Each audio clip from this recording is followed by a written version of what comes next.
Hello, and welcome to Tisky Sour. I'm Michael Walker. I am joined this evening by the fabulous, intimidatingly intelligent contributing editor at Novara Media, Ash Sarkar. In fact, the only woman on the left not currently running for Labour leader.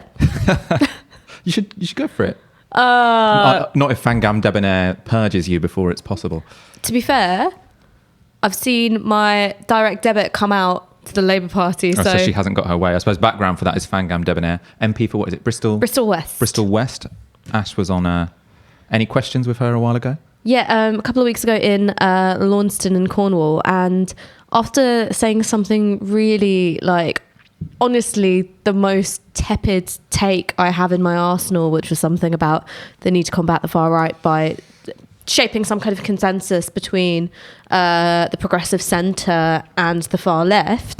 Paul Mason style. Yeah, I mean, really lukewarm one of his stuff. less controversial opinions. That's really something, baby's bathwater temperature. You dip your elbow and you're that is the temperature of my take. She was like, well, you joined the Labour Party for opportunist reasons. I joined to help out at more local events rather than national ones.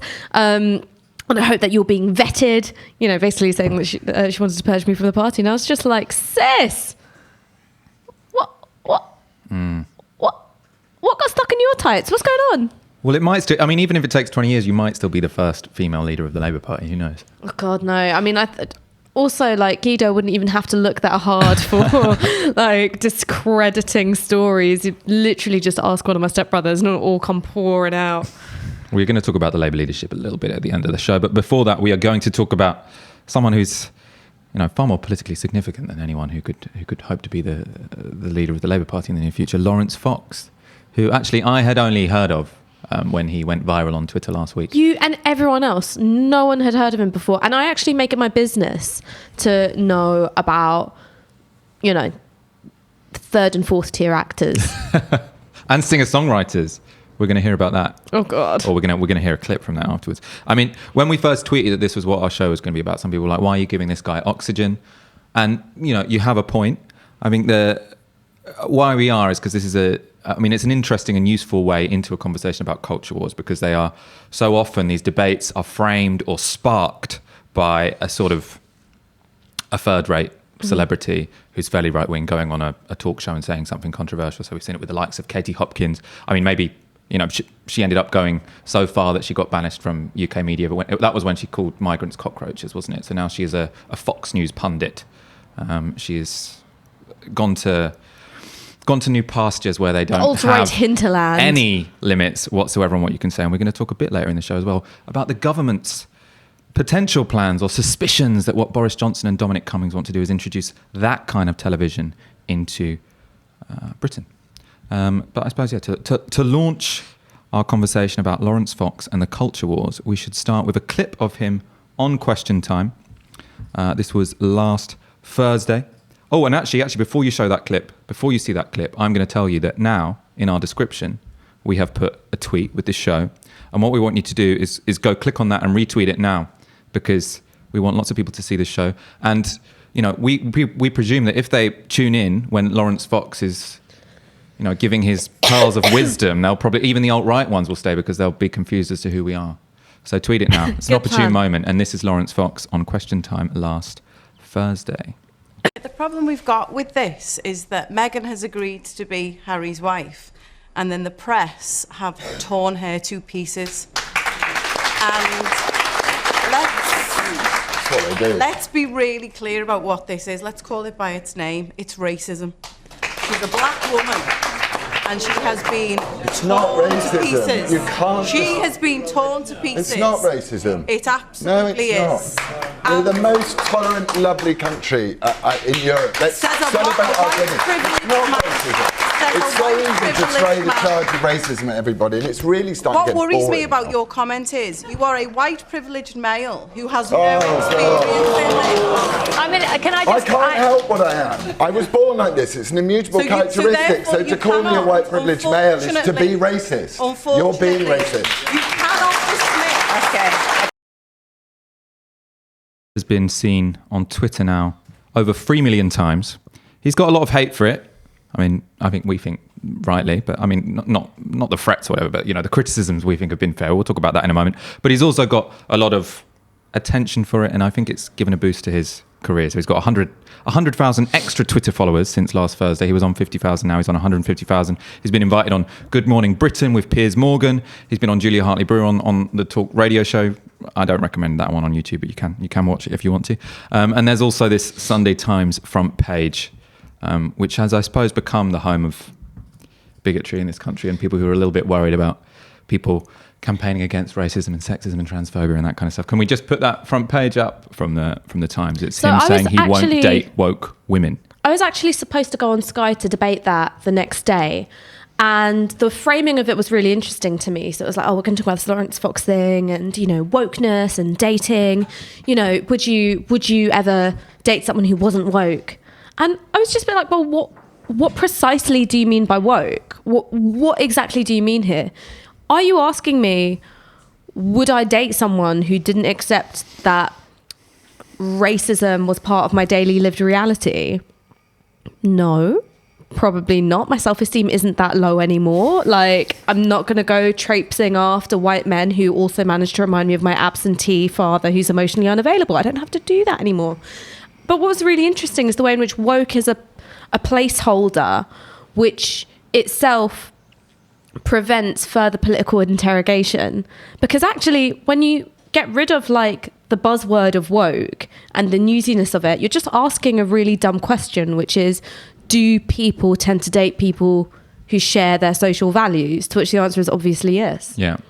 What did you think about that clip? What does that going viral tell us about Britain at this moment in time? I mean, what do you think about Question Time inviting him on? Okay, well, look, it's difficult to have a successful music career, and it's difficult to have a wildly successful acting career. Even when you went to Harrow and you're from an acting dynasty, it's difficult to sort of separate yourself and become the next Paul Bettany, or to, you know, become, you know, the next like Ed Sheeran. These are difficult things. What's easier is to play against the expectations of the sort of values which are associated with the culture industry, say literally any old shit, and develop notoriety because of it. And it doesn't have to be particularly well thought through.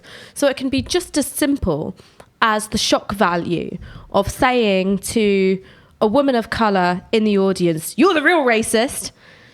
Or it can be watching a film like Sam Mendes' 1917 and going, I have seen a brown person and I am upset. I think he called that structural racism, didn't he? That there was institutional racism. Which is, for anyone with a passing familiarity of either the history of World War I or indeed the definition of institutional racism, neither of those things are the case. But it's really easy, isn't it? You make a series of declarative statements which don't have to be well researched, which certainly don't have to be true, and you will have the media traipsing after you, panting, begging for your next word. And that's because, you know, producers and editors love novelty, and they especially love culture wars novelty. And really, a lot of the time, producers who tend to have what you might call liberal or progressive values themselves, really, they're like dogs with, you know, the tennis ball, and you do that trick where you pretend to throw the tennis ball, but you don't really, and it goes running after it anyway. It's like that, but the tennis ball is racism. You know, they can't get enough of that stuff. And what's annoying about it is when you try and go through the arguments in a logical, thoughtful and thorough way, you're not listened to. And then when you go, well, actually, perhaps both your ignorance and the fact that you have a platform to spout your ignorance is itself a reflection of the elevation of white men from upper class backgrounds to positions of social importance. It's like, aha! You see, it is you who are really intolerant because you've observed the existence of something like race, class, or gender. And so he'd say there, you're doing ad hominem. You're telling me, you're talking about characteristics, immutable characteristics that I can't change. You know, he was born white, he was born privileged. He can't help it that he was a talentless musician and he became famous because of his social positioning. I mean, look, Laurence, baby, like, I'm going to tell you what my mum told me when I said that I wanted to become a musician. Which is, your voice is the reason that your dad left, and you probably shouldn't do this. No one owes you a successful career in the arts, particularly when you don't have a great deal of talent. And the fact that you can sing flatter than a crepe Suzette and still be invited onto daytime television to sing your weird little song probably is an embodiment of the very privilege that you deny. And furthermore, it is not racist to note and to perceive the social existence of race. Okay, we are not Labradors, we are not Dachshunds, we are not literally physically colorblind. And so what's racist is the perpetuation of a social order based on race. It's not observing that racism is a salient social factor. Can we just get that out of the way? Because that's the dumbest shit I've ever heard in my life. And so what the woman in, so I suppose to go over, I mean, you've just seen the clip, but sort of to go over what happens, you have the woman in the audience who's saying that what the way that Meghan has been treated is racist because it's unequal. You know, she hasn't been treated the same as people who are white in a similar position to her have been treated, especially, well, wholly by the media, really. And then he says, that's nonsense. This whole everything is racist is boring. Then she says, maybe you're saying this because of your white privileges. And then he calls her racist for noting the fact that he's white. Or I suppose making a judgment on the strength of his argument on the basis that he's white. Right? Do you feel personally and racially attacked when I have observed that you're white? I didn't know. No. Michael Dollars out. I've never felt attacked by that. I mean, and we talked about this last Wednesday, right? When it was you and Anand were on, where it's saying even, and this is actually how when I've been on radio or whatever, and the Meghan Markle thing comes up, it's sort of saying, there are these few examples of differential headlines, but the main issue here is that people of colour in this country, when they've watched this crisis unfold, they have recognised something happen. They have recognised someone be treated in a differential way to their white peers, and that is how they have experienced the world. And I think that's what the woman in the audience is saying, right? She's saying, like, maybe you don't think it's racist because you've never experienced what everyone else of colour in this country is recognising in this, in this political phenomenon. I mean, so look, that racism takes different forms, but at its heart, race and racism are kind of indivisible, right? Race is a technology of governance. It's not the mere presence or deficiency of melanin. And it's something which gets invented at a particular point in history. It doesn't always exist. And I would argue that the really key dates for thinking about when race gets invented really is between 1492 and the early 1600s. Oh, this is my shit, by the way. I love this shit. Yeah, it's getting heavy. Because in that time... You didn't do this on Question... Did you do this on Question Time when you were on there? No, I wish I could. Oh my God, like, can you sorry, imagine... I was interrupting. You go on. This white privilege all over again. Shit, sorry. My people have suffered enough. But no, between these two dates, you've got the development of this idea that culture and the taxonomy of the human that comes with culture is something which is hereditarily transmitted. So it's something which takes from the way in which anti-Semitism functions, particularly in the Iberian Peninsula, and you've got the expulsion of the Jews from Spain, and it applies it to what would become racial others. It's before the real dividing line in terms of, the human and the not quite human is whether you're Christian or not in Europe. And then the colonial project starts cranking up and it's like, oh shit, we've got to develop something which you can't convert into.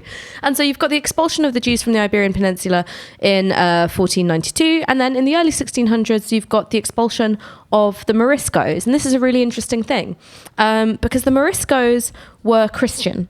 So they were called the New Christians, and they were the Christian descendants of the Moors who had previously ruled in Spain. And so that's the moment, right, which is actually quite a while after the Reconquista, the reconquest of Spain by the Castilians, in which it's going, okay, no, actually religion won't be the dividing line here, it's something else. It's this other thing. And it's got a relationship to the sort of westwards expansion of the Ottoman Empire. It's got a relationship to the colonization of the Americas. It's got a relationship to the beginnings of transatlantic slavery as well. So racism doesn't always exist, and these two things are kind of inseparable. And then you've got the way in which race has a relationship with class. It has this material dimension. Fanon's work, in Wretched of the Earth in particular, looks at the way in which race is, a class hierarchy on a global scale. He talks about colonized peoples as, the global lumpen proletariat. And then you've got racism as it shapes our day-to-day lived reality, particularly in diaspora contexts. So, here or in France or in America. And you can experience it through contact with institutions and the way in which institutions reproduce racialized outcomes. So you might think of the criminal justice system, you might think of the education system, you might think about housing. And then there's also the interpersonal stuff. And the interpersonal stuff can be overt and it can be covert. And this is the really contested bit, because how we tend to talk about racism in this country is that, one, everything I've just said about history, institutions and class composition out the window. And what we're going to talk about instead are those few instances where it's overt. So someone literally has to call you a slur. They've got to say the N-word. They've got to do it with a hard R, and they've got to do it in English because, otherwise you get the Luis Suarez cop-out where you're like, in my country, it's just a term of endearment. I don't know. And you're not going to talk about all those covert things that happen. So all of those social cues which remind you that your humanity is not being recognized. And those social cues can be individual and they can be cumulative. So when we're talking about Meghan Markle, we're talking about the cumulative treatment of how the press has been presenting her, and then what that does to shape and dictate a national conversation about race in this country. And that's why, I suppose, this white guy can't recognize it, right? Because unless it's completely explicit so that he can't ignore it, he'll ignore it. Mm-hmm. Someone in the comments has said, a point which I think is worth clarifying. So Anthony C. Brown has said, no one should imply someone is racist without proof, which I think is kind of true. Well, I mean, it is true. And I think it is important to say, from that clip, I mean, we don't know enough about Laurence Fox to know if he's racist or not. In that clip, he wasn't being racist, right? In that clip, he was being ignorant. I mean, the thing is that when you say proof, what do you want? Do you want me to, cut through someone like a tree and count the rings?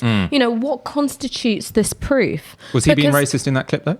Okay, what I would say is that when you've got a hostile and quite antagonistic shutting down of a person of colour and saying you can't be trusted to describe your social reality, and in fact it's racist of you to try, I would say, well, yes, that's shaped by racism.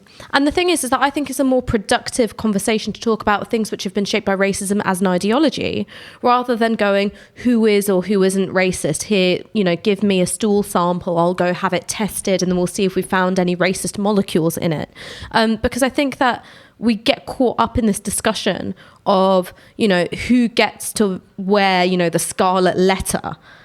And it means that you're in a situation where being called a racist is more offensive to our values than it is to be a participant in a racist society.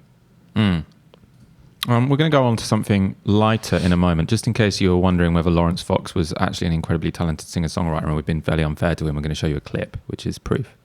It'll be everything you need to know. The lyrics are also something to behold.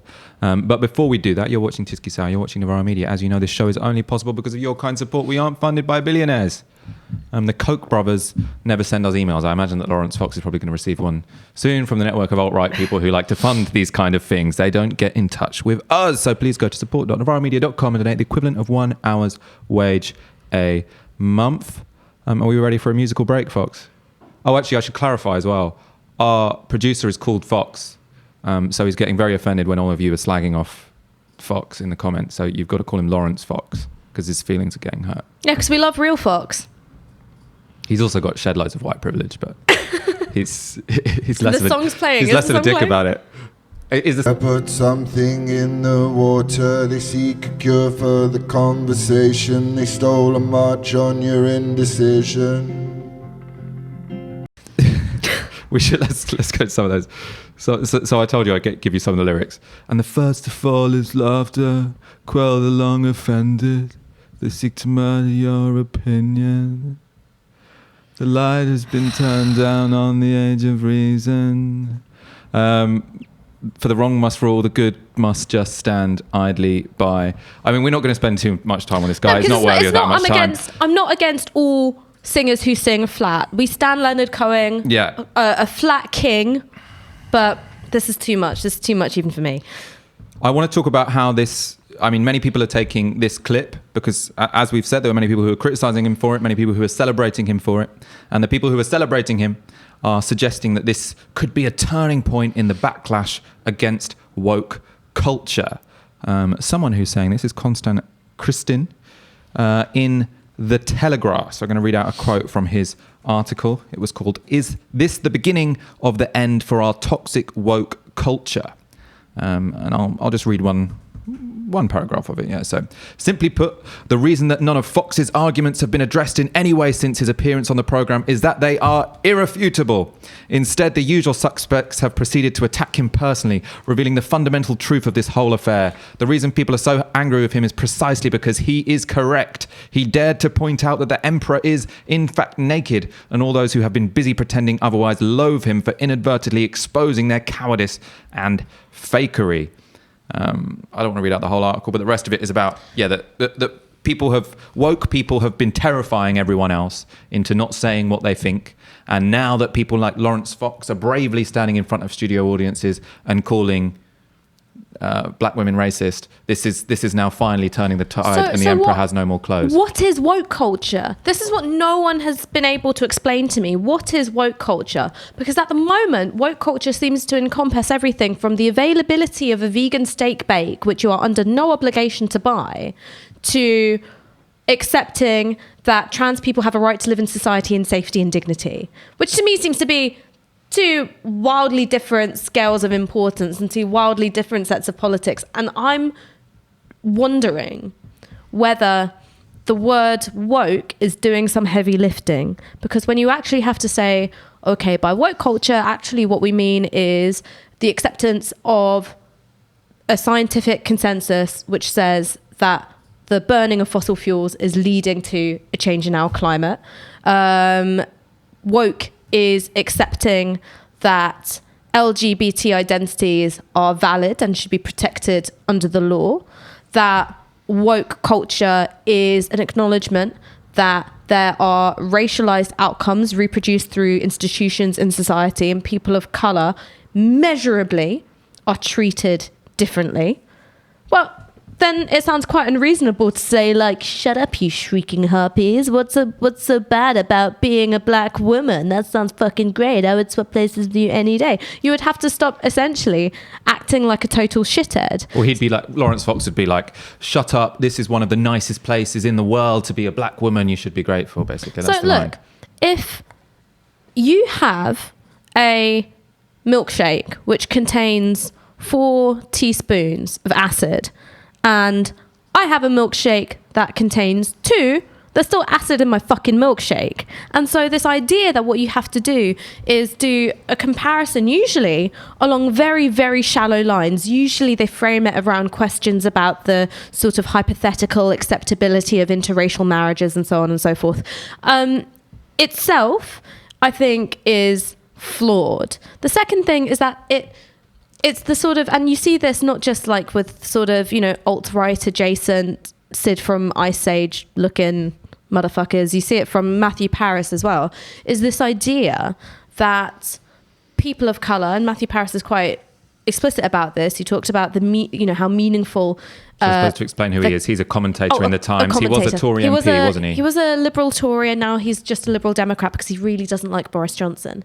He wrote an article basically saying, well, yes, actually, there should be an expectation that the descendants of immigrants should be grateful for living in this country. Whereas I think actually it is my democratic right to participate in a lively and critical political culture, just like anybody else. So it reinforces this idea of gratitude, and what you have to, and how you will measure gratitude is by not rocking the boat and not trying to fix the things in society which are plainly wrong. And then the other thing is that, again, with these measures, which are usually very, very shallow, it doesn't stack up when you do a broader statistical analysis. So the discrepancy between the percentage of black people in the population and its overrepresentation in the prison population is worse in the UK than it is in the US. But that's not the kind of stat that you would normally hear. The stat, which I know that Tom Harwood loves, which is, would you have a problem if your relative married a black person? Actually, those stats become a lot more alarming when you replace the word black with Muslim. And also, when people fill in these questionnaires, it's like, yeah, no, in the abstract, it'd be fine if my, my daughter or, my sister or my brother or whatever married a black person. I've got no problem with it. This specific black person, though, I actually have all these racially coded reasons why I dislike them. So it doesn't actually get to the heart of how people feel and experience race every day. Because, and we're talking about this off air, and I think it is sort of important to get through, is that even if we're just talking about interpersonal interactions, oh my God, race changes how people react to you everywhere you go. And it can be on things which are so, so tiny to things which are really quite huge. It goes from when I was in Soho with a couple of mates and my partner, and, a guy was like trying to shove past me because it was a bit crowded, and just like really quietly, like in my ear, like called me a packy, but did it quietly. So it was, I would look crazy for kicking off about it. That's quite a big thing. But another thing might be like the sort of stiffening of like spines and the sort of hardening of facial expressions and the sort of uncomfortable like smile, like when you enter a room as though you're literally a turd which has sprouted legs and learnt to walk and is now demanding to appear on a panel show. These are all ways which make you feel like you're occupying a social world which is just a bit tilted off of everyone's axis. And these are things and feelings which are really familiar to a lot of people of colour. And because we're caught up talking about all this bullshit, the same old tedious conversation of racism, does it exist or does it not exist? We don't get to these points of nuance.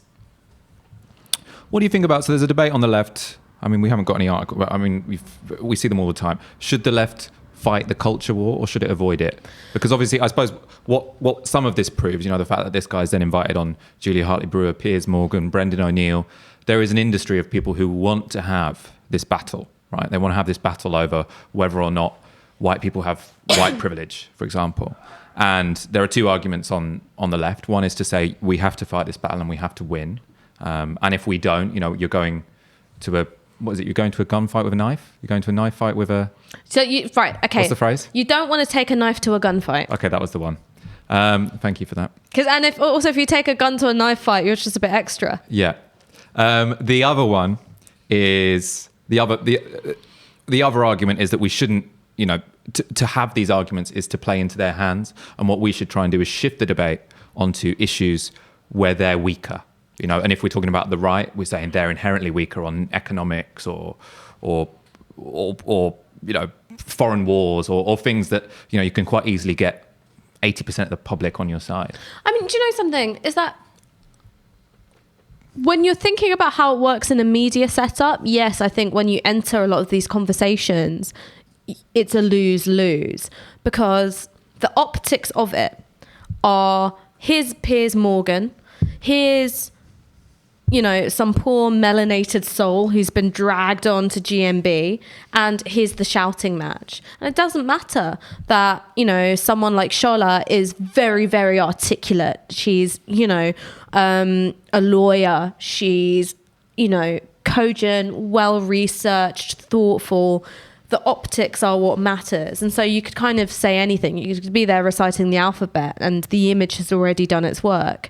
And so actually what I would really like to see more of is all of us on some issue have learnt about someone else's experience and seen that something was missing from our own view of the world and how it worked. For me, it was trans issues. So when I was at uni, I remember someone came up to me and was like, oh, do you want to, sign a petition asking for a gender neutral toilet on campus? And I was like, I don't know why we would need one. That doesn't seem important to me. And I carried on with my day. And it wasn't until I made friends with a trans woman, we started hanging out and we were studying together and, wanted to go to like cafes and stuff. I was just like, shit, your day is made really difficult by having to navigate this sort of mental map of where you can go to the bathroom and where you can't.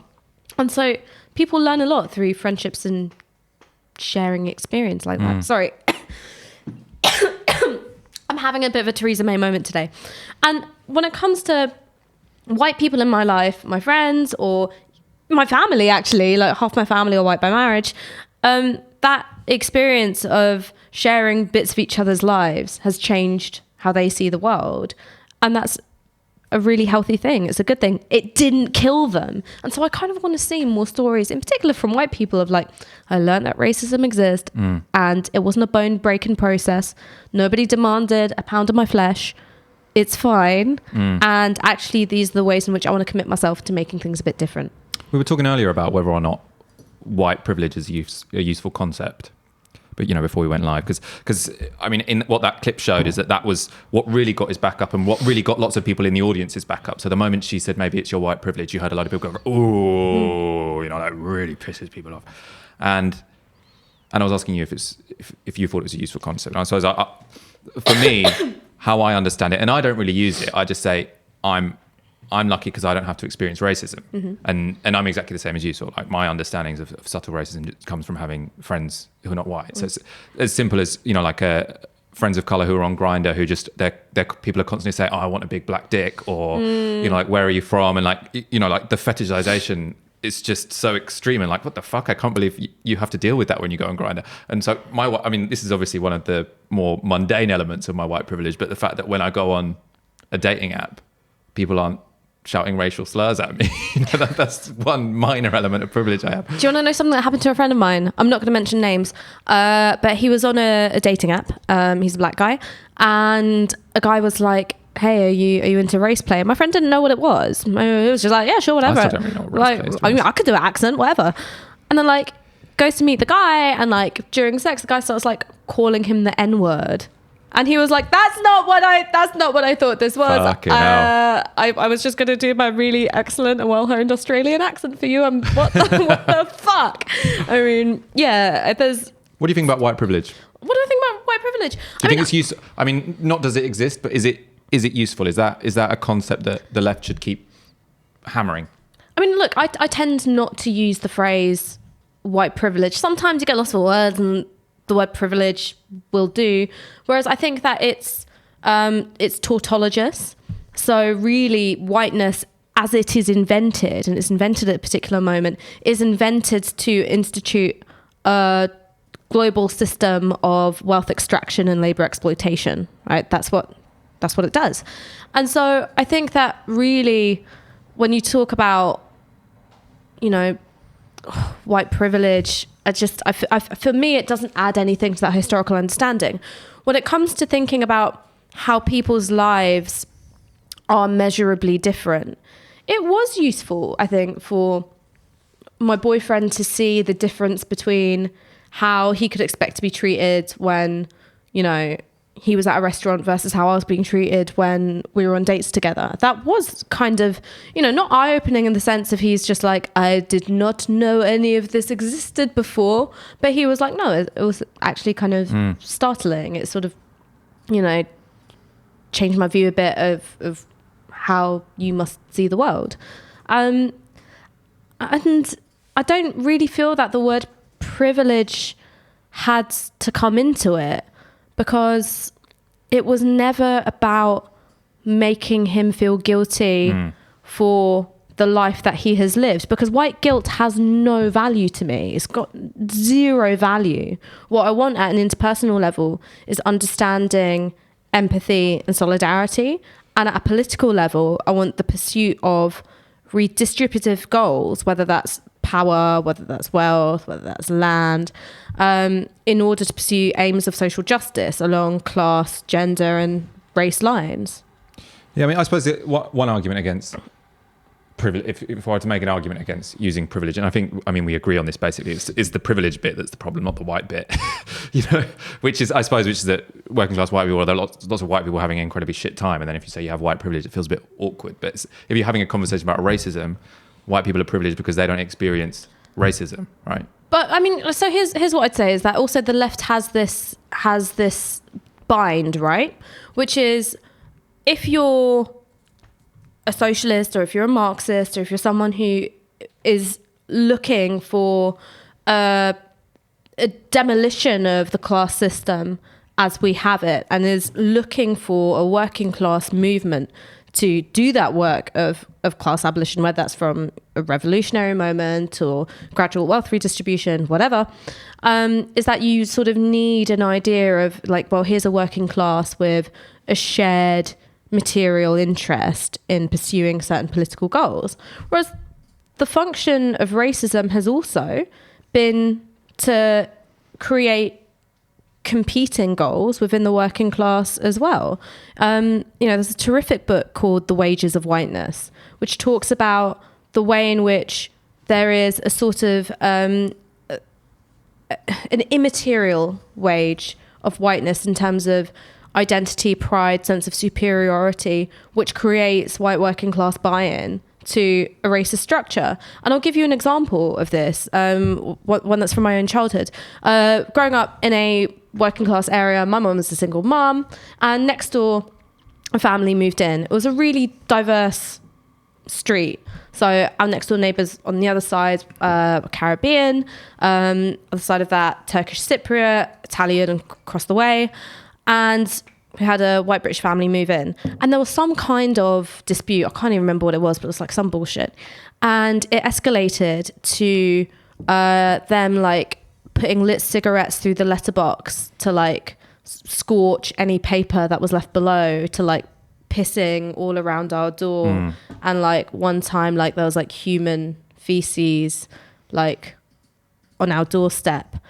And it was a real thing to watch my mum being watched by them as she had to scrub urine and feces off her own doorstep. Do you know what I mean? Like there's a certain sadism and a certain malice which is based on the enjoyment of a racial hierarchy and an expression of cruelty. I suppose the issue is not everyone enjoys No. That, But what I'm saying is that like that stuff exists. Yeah. Like that stuff exists, and we've got to be able to think about how when there's nothing to gain but cruelty from the reproduction of racist values, how that is enough. How that is enough. That immaterial wage is sometimes enough. We're going to talk in a moment about how it seems the Tories want to change our institutional media landscape. We talk a lot on Novara about how it already is a little bit weighted against the left, but the Conservatives want to make it more so. First of all, there's over 1,500 of you watching it on a Wednesday night. It's very nice. But there's only 306 of you who have liked the show. So please, it doesn't cost you anything. Go hit that like button. That means it appears in more people's feeds. Keep your questions coming. We'll go to those at the end. Or if you want to go to Twitter and tweet on the hashtag TiskiSour, we prefer that because it means that more people are directed to the show.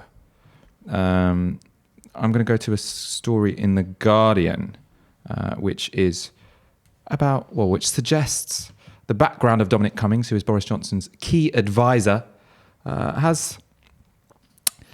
or suggests that they might have some nefarious plans when it comes to Britain's media landscape. So this is from this morning, so I'll read a quote. So Dominic Cummings' think tank called for the end of BBC in its current form. That's the headline. Dominic Cummings' think tank called for the end of the BBC in its current form and suggested right-wingers should work to undermine the credibility of the broadcaster, branding it the mortal enemy of the Conservative Party.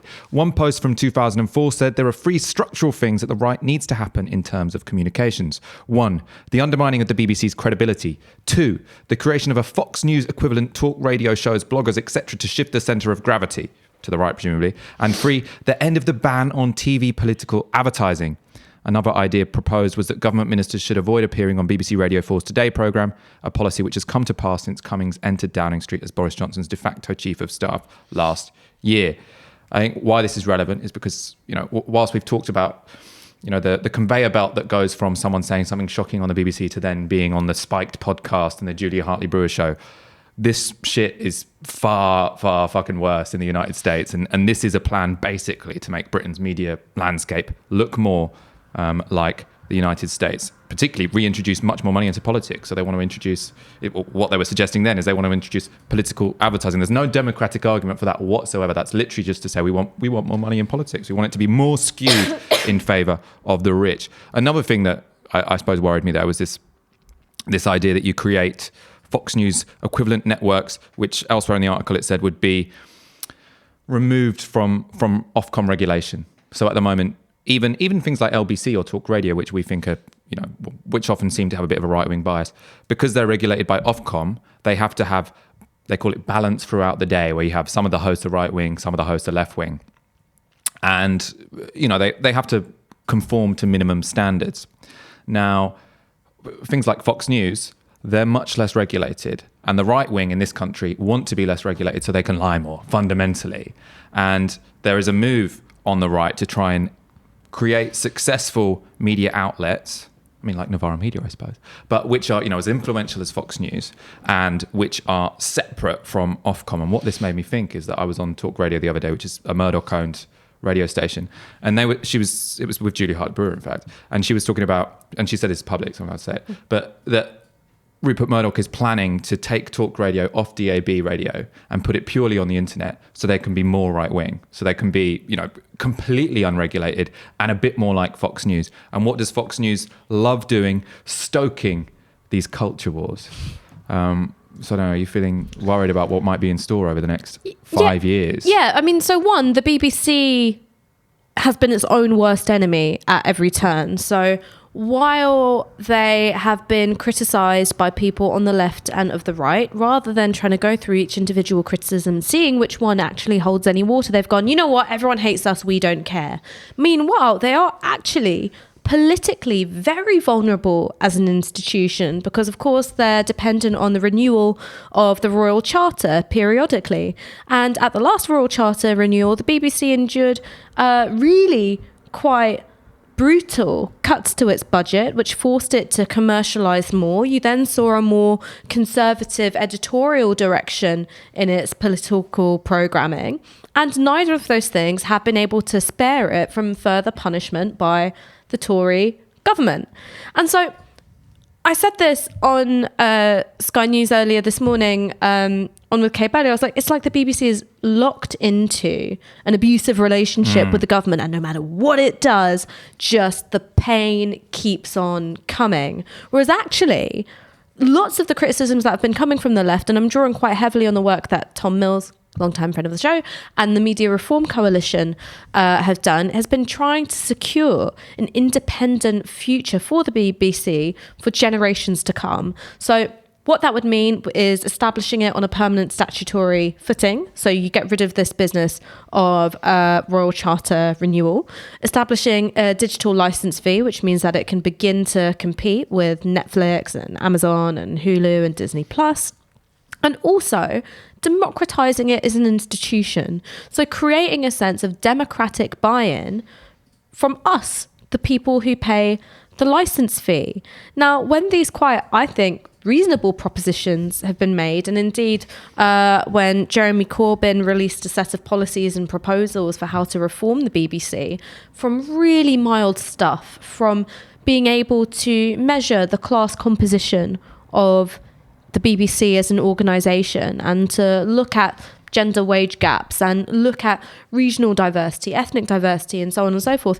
It was greeted as Stalinist, authoritarian, meddling in an independent broadcaster. Whereas when you've got Dominic Cummings being like, right, look guys, what I want to do here is, one, undermine credibility by having sustained attacks from a kind of culture warsy perspective from the right on the BBC. Two, what I want to do is, ultimately end the BBC status as a public service broadcaster.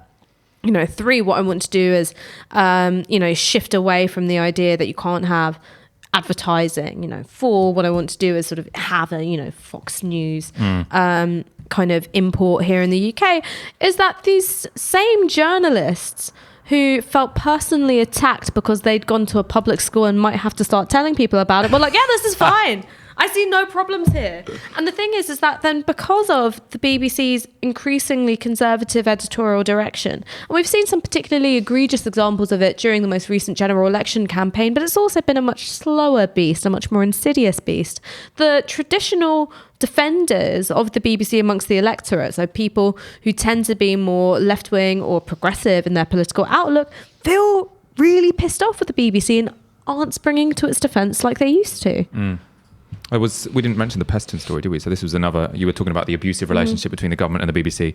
So Robert Peston today wrote that the government wants to say on who the next Director General of the BBC will be. So the Director General is the most important guy in the BBC, really. He's the boss. But he's appointed, or I think the most recent ones, I wonder if there ever has been a woman Director General. You what? We don't know. In any case, they are hired by the board, which is run by the chairman. And Downing Street sources were telling Robert Peston that if the chairman hires someone that they don't like, they'll hire a new chairman in a year's time to sack them. And it's basically saying, we want someone who is aligned with our agenda, whereas the actual point of the Director General is they're supposed to fight for the BBC's independence. So what you are seeing is the Conservatives saying, play ball with us or we're going to go hard on you, which is the opposite of having, I suppose, which undermines any possibility of the BBC functioning as an impartial, combative broadcaster. I mean, the BBC is quite small c conservative in its outlook, right? Its idea of what it means to be balanced is essentially sort of roughly in line with the status quo, and it sort of has gone along presuming a certain inertia or stability amongst the other institutions of the state. And then when that doesn't happen, it's like, oh, fuck, like, what have we done?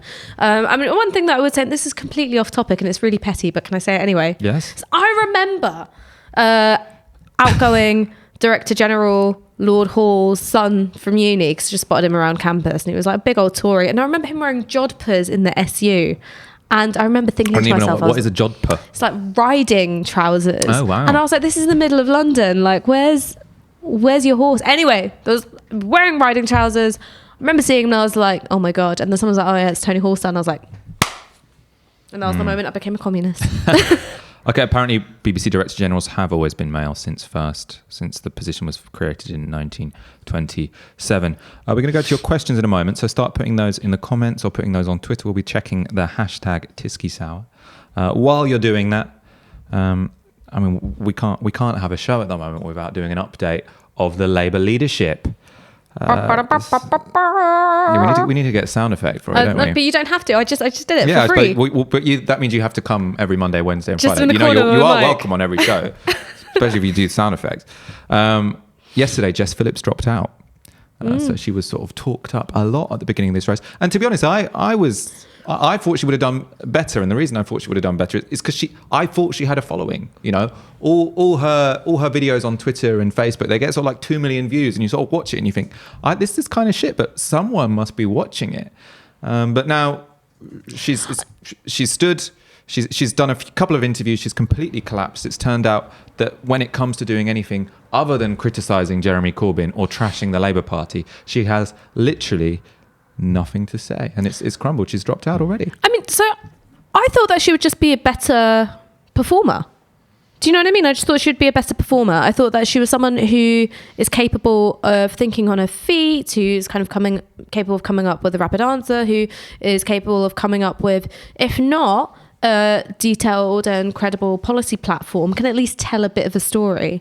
Whereas at that hustings, in her final roundup, when she was literally saying the phrase optimistic vision, as though she was saying the results of your colonoscopy are inconclusive and we're going to have to schedule another one, was to me just a really huge shock. Because also if her selling point is I'm really good in rapid fire head-to-head formats, because that was her selling point. I'm going to be bold. I'll take on Boris Johnson at PMQs. And the fact that you can't even perform that at hustings, yeah, I was actually really quite surprised by that. And I suppose that goes to show, looking back on it, just how stage managed her other media interventions have been, from doing Celebrity Bake Off or, you know, being able to, you know, get that automatic slot on a news program to, you know, really go in on Jeremy Corbyn, or doing, you know, the cover of the Sunday Times magazine.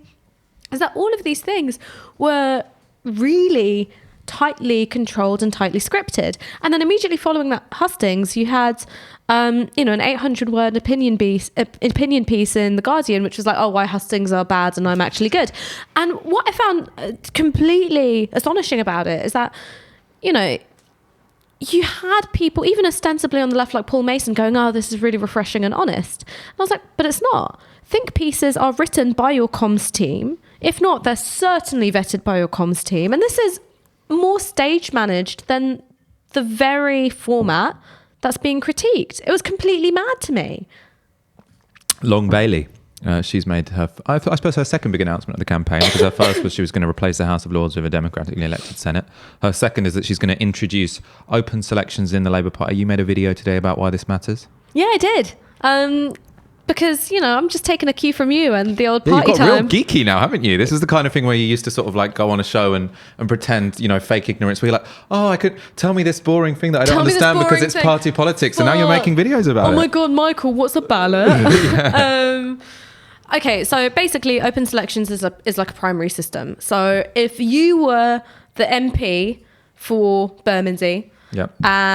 You would basically be... I wouldn't dare, because obviously they have the fabulous Neil Coyle in position. I don't think that's an adjective that's ever been used. 3 a.m. drunken on Twitter name. bully Neil Coyle. Although I suppose alleged, or can you say it? No. I assume because of what he tweets at 3 a.m. You'd presume. I've got no idea whether or not he's... It's more damning if it's sober. Yeah, I suppose that's true. Let's go with that. So say you're the MP and I really want to run. I think that would be a sick MP. First, I've got to run a negative campaign against you and trigger a full selection. So rather than just being like, actually, I'm quite sick, I've got to be like, you're really, really shit. That's the current system.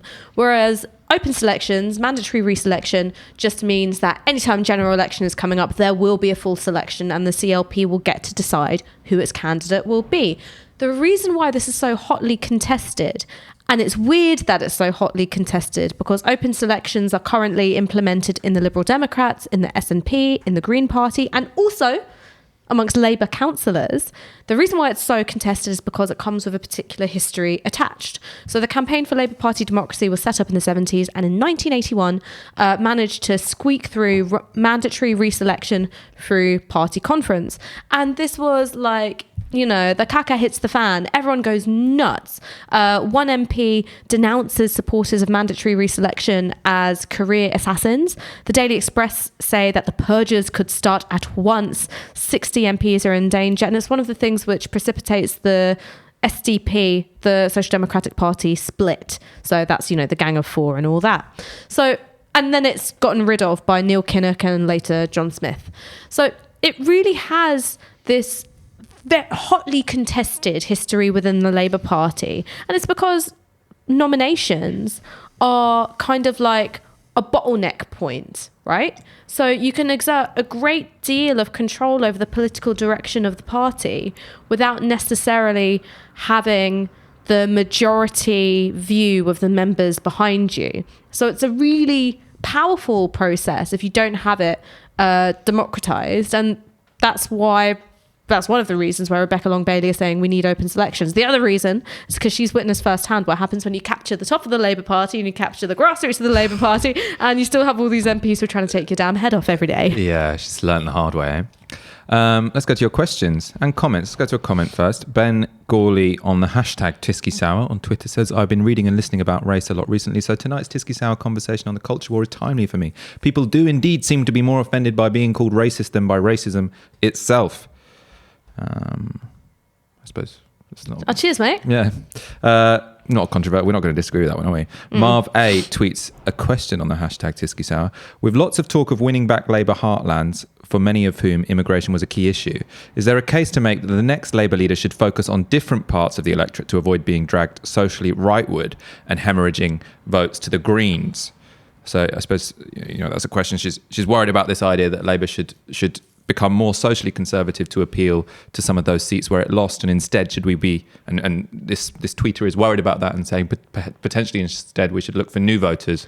I mean, look, new Liberal voters. I'm worried about that too. But the fact of the matter is that with the first past the post system that we've got, you can have a fantastic number of voters, but unless you've got the correct combination of both concentration and geographic spread, you're fucked in terms of seats. Labour's got a specific problem with high turnout voters, so white, home-owning, older, right? That's where Labour's specific problem is, and that's not just one with Corbyn. It's been from Brown to Miliband, and now, of course, with the most recent election result as well.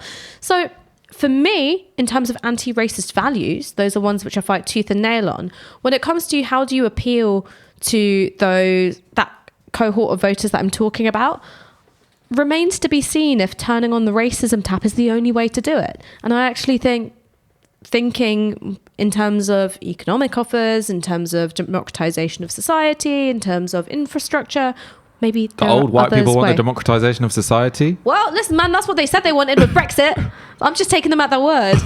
It's actually, I know what it really was, but you can't admit it. No, I mean, I'm willing to listen on that front. And when it comes to, anti-racist values, and when it comes to thinking about how the left moves forward with those, actually, the left does need to re-strategize when it comes to how it embodies and implements its anti-racist values. We make very good moral cases and terrible persuasive cases. And so I would say those are some things that we need to sharpen up on.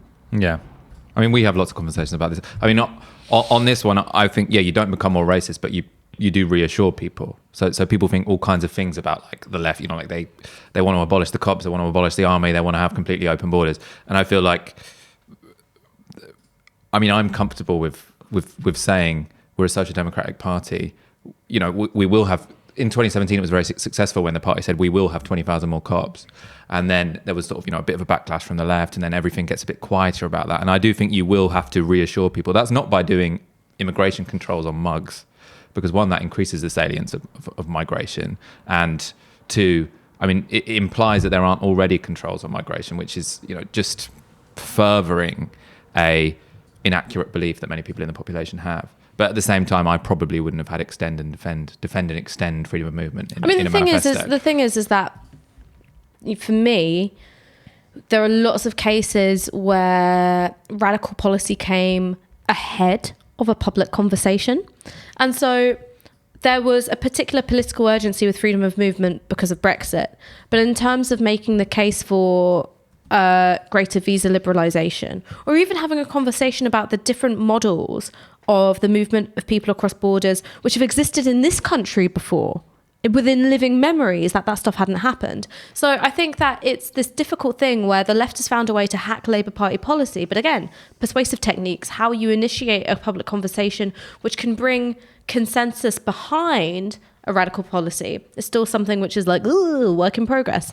I think also when it comes to reassurance is, I've read a really funny tweet, which I thought was also really true. What? I was just laughing. Sorry to interrupt you, but I'm just laughing because someone called Straight White Male has just commented, "What's this shit? I was expecting Laurence Fox." Welcome to the show, Straight White Male. Straight white male. I'm so sorry. I'm so sorry. Saying. But you know what? Straight white male. But seeing as these alt-right comedians only have the one joke, I self-identify as Laurence Fox, and there's nothing you can do about it. I self-identify as a straight white male. I just happen to fuck men, and not women. Not. That's not a political position. That's not a political position. God, sorry, I interrupted you with that. I can't remember what I was like. It's passed me by. Sorry. Oh no, the funny tweet. Okay, yeah, go on. The funny tweet. Okay, the funny tweet was, if you're watching the season of Love Island, it's really dead. But there's someone on it called Shauna. And someone tweeted like, Shauna's one of those white people of colour, and you know who they are. It's Jeremy Corbyn, it's Danny Dyer, and they just sort of melt into the stew. And I found that really funny, and I was like, but that is also true. So one of the things that was seen as being suspect about Jeremy Corbyn is his relentless insistence upon the humanity of those deemed to be dirty, deviant, other, and foreign. And yes, lots of that was to do with, the terrorist sympathiser slurs, but it went a lot further than that. So in the Tom Bauer book, the weird anti-Corbyn book, Corbyn, it was Dangerous Hero. Oh, was that? Oh, wow. Dangerous Hero. It talked about his constituency surgery in Holloway Road in the 80s being open to the tides of human misery. And it was like Somalis and Indians and Tamils and blah, blah, blah. So again, it was this like the perception of empathy or solidarity with not even politically deviant or dangerous outfits, literally just people of colour, was itself suspect. When I was out on the doorstep, that was actually something that I was hearing back at me, which is that he's going to let these Muslims and foreigners take over. It had nothing to do with the political affiliation of anyone who he may or may not have been pictured with. It had everything to do with a perceived closeness to people of colour. And so I kind of think like, what's the demand that we make? Is someone not have that perceived closeness? Someone not treat people of colour, whether they're British people of colour or migrants or nationals of other countries or whatever, they don't treat them with that sense of equality and humanity. I think there's only so much reassuring you can do, because actually there is still a racism which shapes the political imagination in terms of who is a part of the body politic and who's literally a foreign body, a parasite, an invader, a virus. Yeah, I suppose I'd say the reassuring thing you do is you say, yes.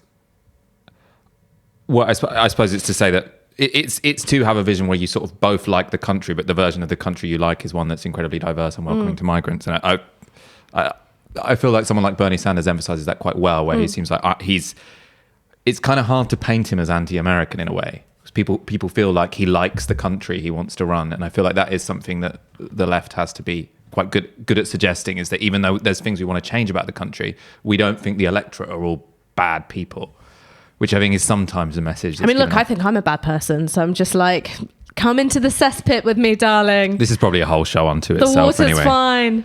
My complaints tweets on the hashtag Tisky Sour. Agree with Ash. There's a certain sadistic, cruel element that accompanies racism. Growing up in the 60s and 70s, I witnessed that particular brand of hate administered by many to many. Let's do just a horse trading question for the final one.